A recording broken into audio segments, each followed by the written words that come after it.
திருச்சிற்றம்பலம்.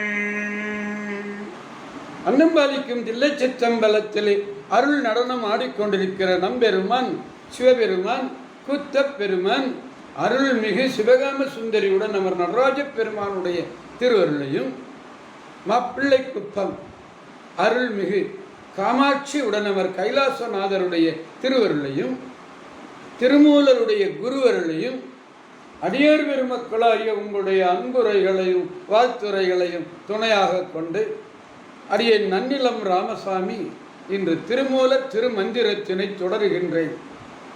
அடியார் பெருமக்களே, நாம் பார்த்து வருவது எட்டாம் தந்திரத்திலே அடி தலை அறியும் திறன் கூறுதல் என்பதிலே நேற்று நாம் 4 பாடல்களை நாம் சிந்தித்தோம். தலை அடியாவது சிவன் அவன் ஆதல், திருவடி சூட்டுதல், அறிந்த என்னை அறிவான் அவனும் என்று பாண்டான். இன்று 5, 6, 7 என்ற 3 பாடல்களை நாம் சிந்திக்க இருக்கின்றோம். சொல்லிலே விளங்க முடியாது, சொல்லாலே விளக்க முடியாத 6 ஆதாரங்கள், 6 ஆதார ஒளிகளுக்கும் மேலான அந்த அப்பாலான பரவெளியே என் ஆறுயிர் தலைவனான சிவப்பரம்பொருள் விரும்பி இருக்கும் இடமாகும். மனதாலும் நினைத்து பார்க்கையாத பேரொளி, வாய்ச்சொல்லால் விளக்க முடியாத மந்திரம். அந்த மந்திரம் அவன் எனக்கு அதை உணர்த்தி அருளினான். நான் என்ன செய்வேன் தெரியுமா? அவனுடைய திருவடிகளை என் தலைமையிலே தாங்கி நின்றேன். நான் நினைக்க இயலாத அர்த்தம். உரை செய்ய என்றால் வாயாலே உச்சரிக்கப்படாத என்று பொருள். மந்திரம் உபதேசம். இந்த பாடலை பார்ப்போம். பன்னாத பார்வொழிக்கு சொல்லாலே விளங்க முடியாதுங்கிறாரு. பல்லாத பார்வொழிக்கு அப்புறத்து அப்பால் எல் நாயகனர் இசைந்து அங்கு இருந்திடம் உன்ன ஒளியும் உரை செய்யா மந்திரம். பாருங்க, உன்ன ஒளி நினைக்க முடியாதா? உரை செய்ய மந்திரம், வாயாலே உச்சரிக்கப்படாத மந்திரம் சொன்னான். அவன் எனக்கு சொன்ன, எனக்கு உணர்த்தி அருளினான் பரம்பொருள். அதை நான் என்ன பண்ணேன்? கடல் இணை அடி சூடி நின்றேனே. அவனுடைய திருவடியை நான் தலையிலே சூடிக்கொண்டேன் என்கிறார். எனவே திருமுடி வைத்து திருவடி தொழுகே என்றார். அடுத்த பாடல்ல 6வது பாடல்ல நம்முடைய திருமுடியை எங்கே வைக்கணும்? பெருமானுடைய திருவடியிலே வைத்து தொழுதல் வேண்டும். அந்த பதியாகிய சிவப்பரம்பொருளுடைய திருவடிகள் எங்கும் விளங்கி தோன்றும், எல்லா இடத்திலையும் விளங்கி தோன்றக்கூடியது. அந்த திருவடிகளில் உங்களுடைய திருமுடியை வைத்து பணியுங்கள் என்று சொல்றார். நம்மை பணிய சொல்லுகிறார். எங்கே? நம்முடைய முடியை அவருடைய திருவடியிலே வைத்து பணியுங்கள். அந்த திருவடி மறவாத அறிவு கொண்டு அவனை நீங்க என்ன பண்ணணும்? நாள்தோறும் தியானம் பண்ணணும். தியானம் துதி செய்யுங்கள். கங்கை நதியை தலையிலே வைத்திருக்கிறான் அவர். கங்கை நதியை தலையிலே சூடியவன். அதே நேரத்தில் அவன் உமை ஒரு பாகன். அவனுடைய திருவடியை பணிந்து தொழும் காலம் அறிந்து பணிந்து பரவுங்கள் தலைவனை அந்த பணிந்து பரவி வழிபடுவீர்கள் என்று சொன்னார். பொதிதல்ன நிறைத்தல் என்று பொருள். நாரி என்பது பெண். பாடலை பார்ப்போம். பதியது தோற்றம் பதமது வைமின்.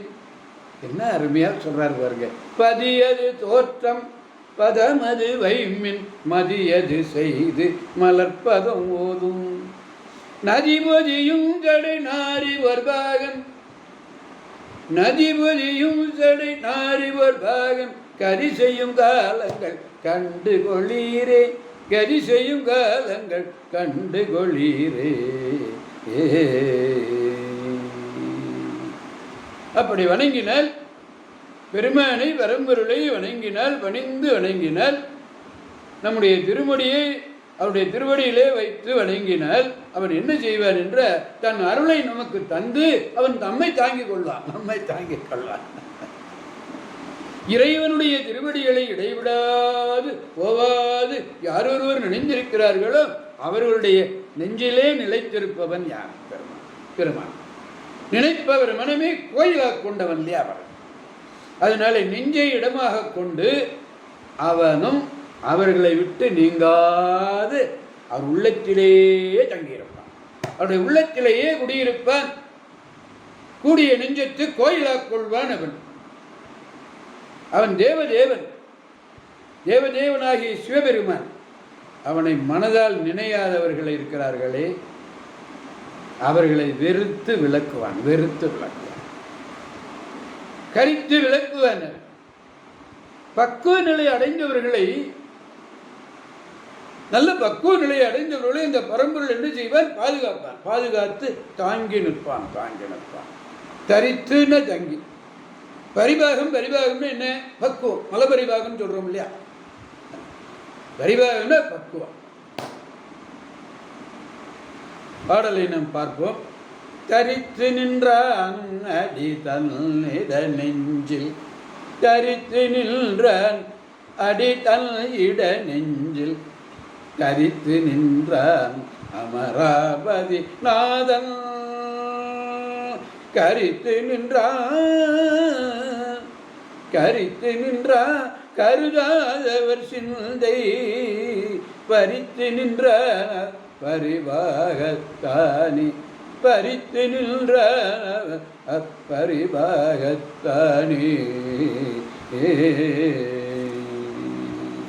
அடியர் பெருமக்களே, நாம் இன்று பார்த்தது சொல்லாத உபதேசம் சொல்லின. அதாவது நினைக்க முடியாதது, வாயாலே உச்சரிக்க முடியாத மந்திரம். அந்த உபதேசத்தை சொல்லினார், எனக்கு உணர்த்தினான். நான் அவனுடைய திருவடிகளை என் தலைமையில் தாங்கிக் கொண்டேன் என்ற பாடலை நாம் பார்த்தோம். அடுத்தது பெருமானுடைய திருவடியிலே, பெருமானுடைய திருவடி நிழலில் நம்முடைய திருமுடியை வைத்து வணங்க வேண்டும். திருமுடியை வைத்து வணங்குதல்.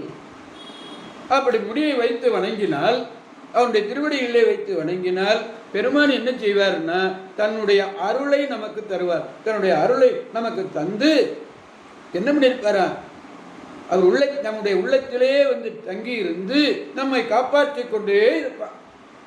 எனவே இந்த பெருமானை நாம் நினைந்து நினைந்து உள்ளம் உருகி உருகி வழிபட்டு அவனுடைய திருநாமமாகிய நமச்சிவாய மந்திரத்தை நாளும் கூறி நல்ல பயனை அடைய வேண்டும் என்று வாழ்த்தி அடியார் பெருமக்களிடமிருந்து விடைபெறுபவர் அடியேன் நன்னிலம் ராமசாமி.